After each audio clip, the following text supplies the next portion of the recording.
आइए भिन्नों यानी कि फ्रैक्शंस के गुणन यानी कि मल्टीप्लिकेशन के बारे में जानें। मान लीजिए हमें 1/2 को 1/4 से गुणा यानी कि मल्टीप्लाई करना है। हम इसे 1/4 के 1/2 भाग के रूप में भी प्रदर्शित कर सकते हैं। लेकिन इसका मतलब क्या है? ये एक पूर्ण इकाई यानी कि होल का चित्र है और मैं इसे 4 बराबर हिस्सों में बांट लेता हूं। तो 1/4 इन 4 बराबर हिस्सों में से एक हिस्से को प्रदर्शित करता है।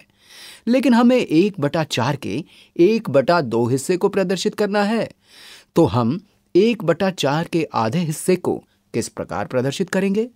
हम इसे 2 बराबर हिस्सों में बांट सकते हैं और अब हम 1/4 के 2 बराबर हिस्सों में से एक हिस्से को प्रदर्शित कर सकते हैं।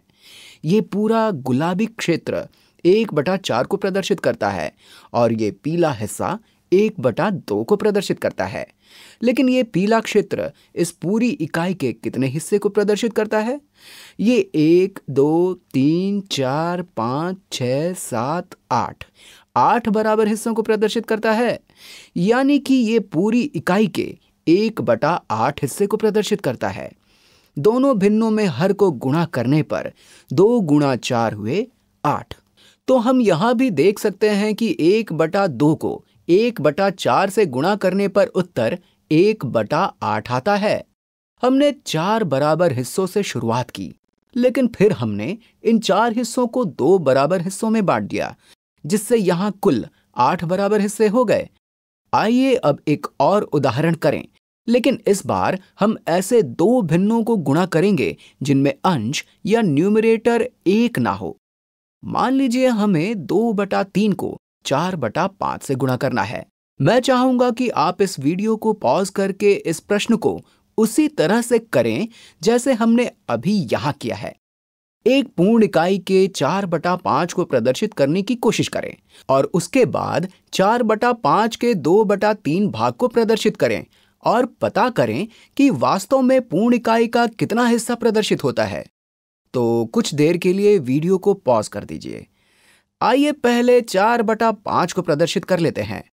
पहले हम इस पूर्ण इकाई यानी कि होल को 5 बराबर हिस्सों में बांट लेते हैं। ये पहला हिस्सा है, ये दूसरा हिस्सा है, ये तीसरा हिस्सा है, ये चौथा हिस्सा है और ये 5वां हिस्सा है। और हमें 4/5 को प्रदर्शित करना है, यानी कि इन 5 बराबर हिस्सों में से 4 को प्रदर्शित करना है। तो ये है पहला हिस्सा, दूसरा हिस्सा, तीसरा हिस्सा और चौथा हिस्सा। ये 4/5 को प्रदर्शित करता है। तो हम 4/5 के 2/3 भाग को किस प्रकार प्रदर्शित कर सकते हैं?